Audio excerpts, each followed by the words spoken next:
Hello and welcome to the Conscious Capitalists, hosted by two of the co-founders of the Conscious Capitalism movement and co-authors of the Conscious Capitalism Field Guide from Harvard Business Press, Raj Sisodia and Timothy Henry. Each week, this podcast covers current events and business news and Raj and Timothy's latest thinking on what it takes to build a conscious business. For more information and notes from the show, go to www.theconsciouscapitalists.com. And now, Raj and Timothy.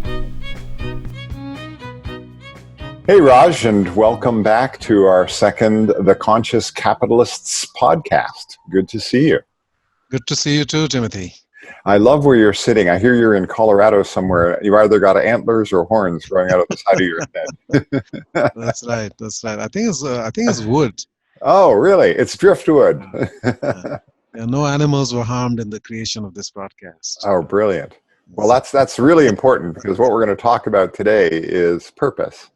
And what does that mean within the context of conscious capitalism, and what does it mean within the context of business?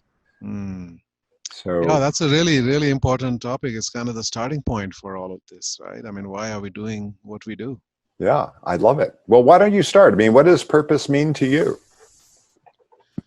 Well, you know, it's sort of a transcendent value for human beings, and it's something, you know, if you define what is a human being, you know, we're defined by a self-interest, of course, self-preservation, and so forth, and that kind of was the basis for the Wealth of Nations, Adam Smith's book that defined how markets work, right, and that individuals who are free to pursue their own perceived best self-interest will end up meeting each other's needs. So certainly, self-interest is one of the fundamental human drives. We also have a need to care, which is wired into us. You know, it's not from any selfish reasons, but we just have the need to care. You know, that's just how we are as mammals.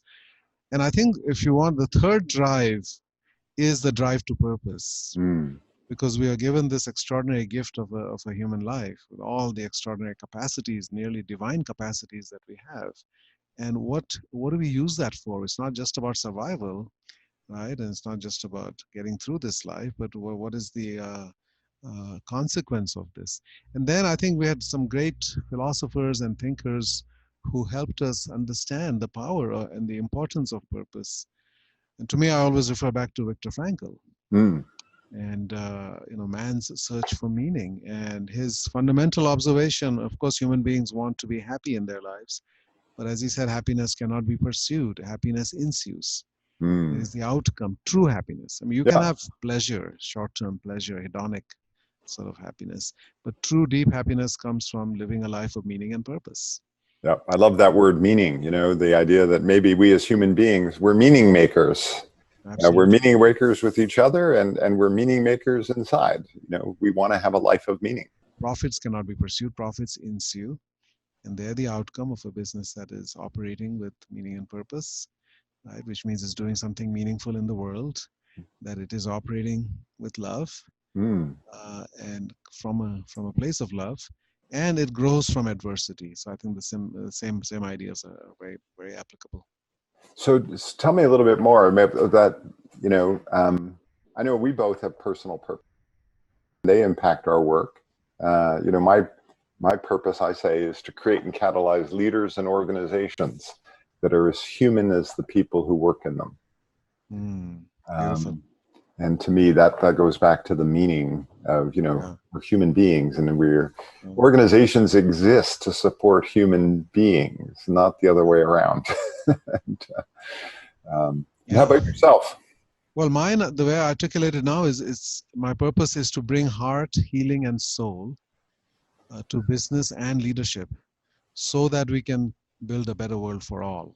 And it's kind of evolved. You know, my purpose, you know, I really wasn't even aware that one should have a purpose. I don't think you didn't grow up with that either, right? This is a relatively new idea in the mainstream. Yeah. So, but I had, you know, I was a business professor, and I really didn't have a sense of purpose, but I knew that what I was doing did not resonate with me at a human level. It was a job, and to some degree it was a career, but it certainly wasn't a calling.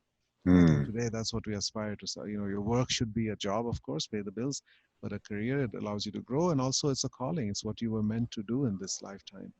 So I didn't have that, and kind of accidentally, my purpose in a way found me when I was writing Firms of Endearment and sitting in the Poconos with David Wolf, my co-author, and suddenly having this kind of revelation moment when I was moved to tears, just writing about some of the things that these companies were doing for their employees and the families and communities and so forth.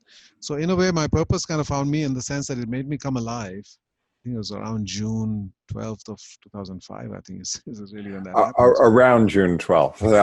I think about 2 o'clock. Eastern time. Well, let's talk about that in terms of, what does it mean? We talked about purpose. Now we put the word business in front of it and we say business purpose.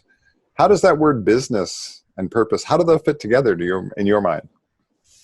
Well, it changes the whole game. We have always thought about business, or for the most part, we have thought about it as just a way to make money, right? Business exists like every other profession exists for some noble ends, right? Lawyers should care about justice, right? Doctors want to heal you. Teachers want to bring wisdom and knowledge, into the world. Engineers want to build magnificent structures and so forth. And yet somehow we have created this category, at least in the past, where business, all of the the sort of inspired people go over there, and then the mercenary minded people go over here and start a business, right? Yeah, you're just about making money, right? Mhm. So somehow we remove the soul from that. I mean, it's a human experience, just like anything else that you do, and it can be done with a transcendent purpose. And in fact, I would argue that this is the way that we can have the greatest positive impact in the world. The biggest idealists should go to business because that's how they can realize their vision of idealism. Yeah. As Steve Jobs said, I want to make a dent in the universe, or Bill Gates said, I want to put a computer on every desk, and empower people that way. That's a high octane fuel, Yeah. that will, or John Mackey and Whole Foods, that we would just want to change people's relationship to food and educate them that what they put into their body makes a difference to their health and the health of the food system and the health of the planet. And all of that just becomes, a tremendous source of power to Yeah. impact things at a much more dramatic way. I know we've talked about it sometimes in the past in terms of, I think it was from Ed Friedman, the red blood cell analogy. Yeah, We breathe oxygen, and our red blood cells carry oxygen through our blood. It happens. That's like profit, but it's not why we're alive. exactly. The money, the profit is important. You need to have it. No money, no mission, Right, and at the same time, it's really important that you have this higher meaning that comes with it, which is what right. gives that extra juice, as we've said, to a business. Well, how does a business know it has a purpose? I know we've sometimes said that, what's the reason why this business exists? Right, That goes beyond just making money. right. And why And, does it need to exist? And and if, and why would it be missed if it disappeared tomorrow? What is that unique thing that we do? And a lot of companies are aware of it, but many are not. yeah, Just like in our life, there's some people who are kind of born with a sense of destiny and purpose at an early age, and there are others who have to wait until a midlife crisis hits them yeah, on the age of 40, and then they said, "Oh my God, my existence feels pretty hollow and empty and meaningless, and yeah, there must be something more to it than this." So I think I've seen that with companies as well. yeah, Whole Foods started with a clear sense of purpose, right? Southwest Airlines, in a way, started with a clear sense of purpose. But other companies discover that later on, and it takes them, Unilever under Paul Polman, mm, which created this renewed or a new sense of purpose and completely transformed the experience of what it felt like to work there, to be a customer of that company, to be a supplier to them, to be a partner with them, and to be an investor. It was a dramatic mm, example of purpose at work. yeah. I also think that sometimes people come in, they say, well, that's great. Those are all sort of consumer driven businesses. And, some can often argue that part of what attracts somebody is a brand. And when you have a brand that has a purpose and it's integrated, then that's a good thing. It brings that. But I'm wondering, the best examples that you've seen of business to business companies. Um, I don't know, maybe like Barry Weimiller, for example, Yeah, the devil, and talk a little bit maybe about their purpose. And Yeah, so Barry Waymiller is a company based in St. Louis, which is started originally as a supplier to the beer industry. Anheuser-Busch is also based in St. Louis, so they would provide equipment and other things that was used in breweries. That was in the 1880s, but they evolved over the decades into a company that makes machines that make other products. So today a lot of it is focused on packaging and things like that. So they make machines that make cardboard boxes and packaging for potato chips, and but even things like toilet paper. So they make the machines that make the toilet paper, and a whole range of businesses like that. And now in their case, it's interesting, and this is something I learned when I worked on that book with Bob Chapman called Everybody Matters. Um, when I went and visited and saw their business and saw what kind of drove them. And over time, they've acquired over 100 businesses that are all small manufacturing companies that are somewhat connected to this basic idea. The common thread there is that they define their purpose in terms of their people. Mm. So we measure success by the way we touch the lives of people, right? And as Bob says, the machines that we make are necessary, and we need all those products that those machines enable. But that's not what gets us out of bed in the morning. We are here because we want to create a better future for the people whose lives we touch and their families and their communities, those little towns in Wisconsin and Ohio and Pennsylvania and all over Europe now as well, who depend on that one company. That's kind of the engine of their economy there. So their purpose is people, right? And so it got me thinking that every business really needs to think about a product-centered purpose and a people-centered purpose, Mm. right? And it's like an airplane with two engines. And ideally you have both engines working, but if you had to pick one, and planes can fly on one engine, you would pick the people engine, Mm. Mm. right? You don't want, and there are examples of companies I think we know that have a noble purpose in the world, but are toxic places to work. And that to me is not acceptable. You have to start with the stakeholder closest to you, for the employees and their families. They're the most vested and invested in the business. And then of course ideally you also have something that you're doing in the world that is very meaningful too. So Yeah. that would evolve over time, but if you had to pick one, it's the people side. So that what that does is it universalizes the idea of conscious capitalism, because it says you could be making anything at all, right? You could be producing salt. I mean, you could be producing whatever, but you still can be a conscious, purposeful business because you focus on the people Mm. whose lives you touch, right? On all the people, customers, communities, employees. Well, I think it's always interesting. I mean, the question that I often get is, well, like, where does my purpose come from? Is it innate in the business? So, why did we start the business as we started this discussion? There's others who say, well, maybe it's evolved and we need to discover it or rediscover it, and we need to go Yeah, back and find it. right, Um, and then there's another category that I've seen where they say, well, what would be a good purpose for our company? Almost as if yeah, they're starting with a blank slate. Now, those people tend to be going to the brand agencies and saying, help us develop yeah, a purpose that's meaningful. yeah, And yeah, that's that third group. I'm often sort of saying, well, I'm not sure you're on the right track, because it's something that comes from inside. It's not something you go outside and right, petition the world and say, well, what do you think should be our purpose? right, Versus it's something that's core to the business itself. It's why we've existed, why we were started, how we operate. right. Yeah, and that's the trickier one, as you point out.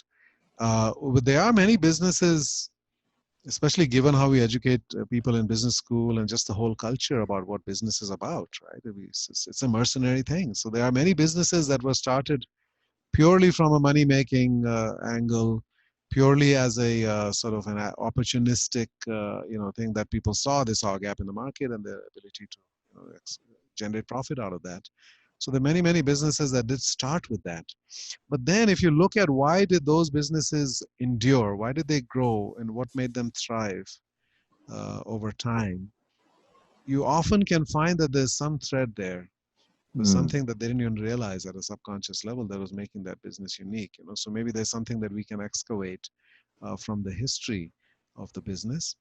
And then you also find that you look at where they are and what they're doing in the world today and what the world's needs have evolved, etc., and that it might be then possible to discover a purpose in the reality of what exists today Mm, that connects in some way with where they have been in the past, right? But it may be sort of a new source of energy that we have connected to today.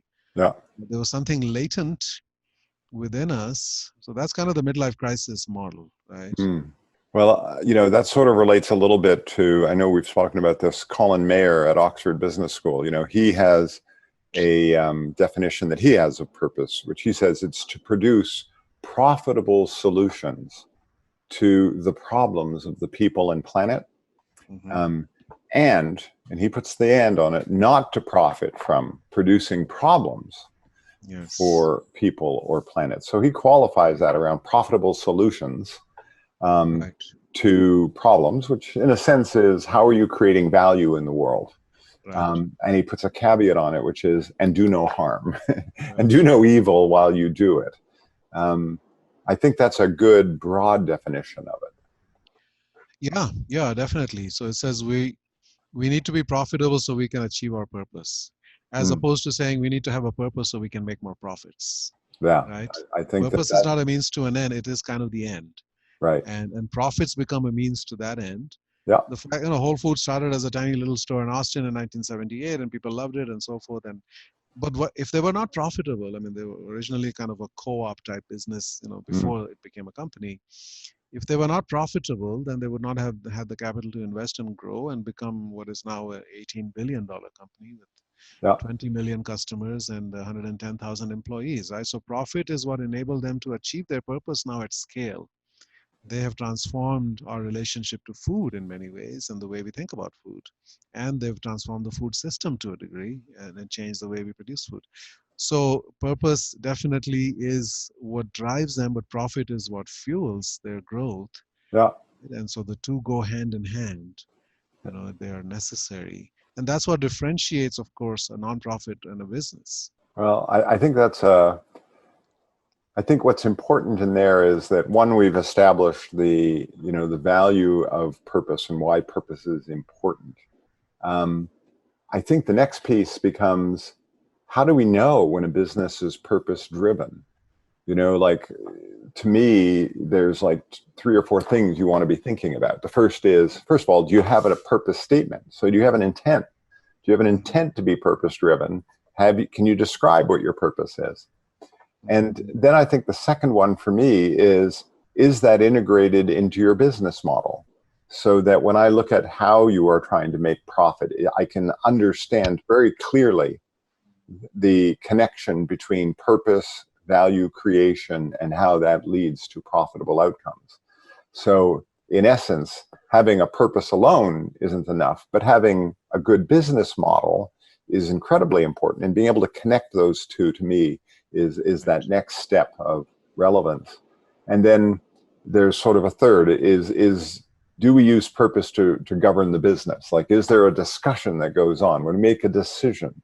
When the board meets and has to, are we going to invest in this or invest in that? Is the purpose word even in the boardroom? Is the C-suite sort of explaining some big decisions by the fact that it's in line with our purpose? And then finally, to me, is can we start to measure the purpose? And this is where I think some companies are getting a little more precise around, not only do we have a purpose, but we have an ambition for that purpose. And I always find it really interesting. That's your purpose. What's the ambition of that purpose? Do you have a little ambition for that purpose or a big ambition? And as you get into that discussion of impact, that's where that aligns with the ambition. So if I have a big ambition, then I probably want to have a big impact. And if I want to have a big impact, how am I going to know? What are the metrics that I ought to be looking at out in the world to see? Qualitative or quantitative, but I ought to be thinking about that in terms of, I've got this ambition for my purpose. It's Right. this kind of impact. And then how do we start to think about measuring elements of that? So I Yeah, think, and the only thing I would add to that is how we select and develop leaders. mm, That we want people who are innately purpose driven as leaders, and they are specifically driven by our purpose. Mm. So if I'm Patagonia and I'm hiring a new CEO, I want to make sure they care about the outdoors, right? And they care about nature, and they care about our connection to and being stewards of nature. And if I'm Whole Foods, and even if I'm hiring a chief technology officer, I want to make sure they're a foodie who cares about health, right? And so they're motivated by the overall enterprise, not just their piece of it, right? But everybody is kind of seeing the whole, right? Yeah. Of what we're trying to do, and drawing inspiration and motivation from that. Well, I love that, because both those examples, particularly the Patagonia one, I remember we were out there a few years ago and they gave us a day-long Conscious Capitalism leadership tour. And one of the things that I remember them saying is, like, we have on average about 100 applications for each job opening here. Mm-hmm. So even if they were exaggerating that by 50% and they only have 50 applications, that's a lot of applications. And that's this virtuous cycle you start to get into of, you've got an inspiring purpose. And then people who then look and they self-select and they go, oh, that's a place where I can really live my purpose. And we really connect. And now that's a really powerful combination. And I think there's this virtuous cycle that you want to start, the flywheel of purpose, so to speak. Right. And so I think you point out what I was saying, leaders, but really all hires, right? Everybody who comes to work for us should resonate with what we're about. Yeah. So that as I said earlier, their work becomes not just a job or a career, but a calling. Yeah. And the ultimate litmus test of that is, if you win the lottery on Friday evening, do you show up on Monday morning, right? And because the work has meaning beyond the paycheck. Yeah. This nourishes you, right, beyond the financial, right? And I think that's, if we can all get to that place, I think it would be incredibly impactful in society if everybody has work that is that meaningful to them. I love it. So that's our introduction to purpose, and I think in our next episode we'll go a little deeper into the whole idea of purpose.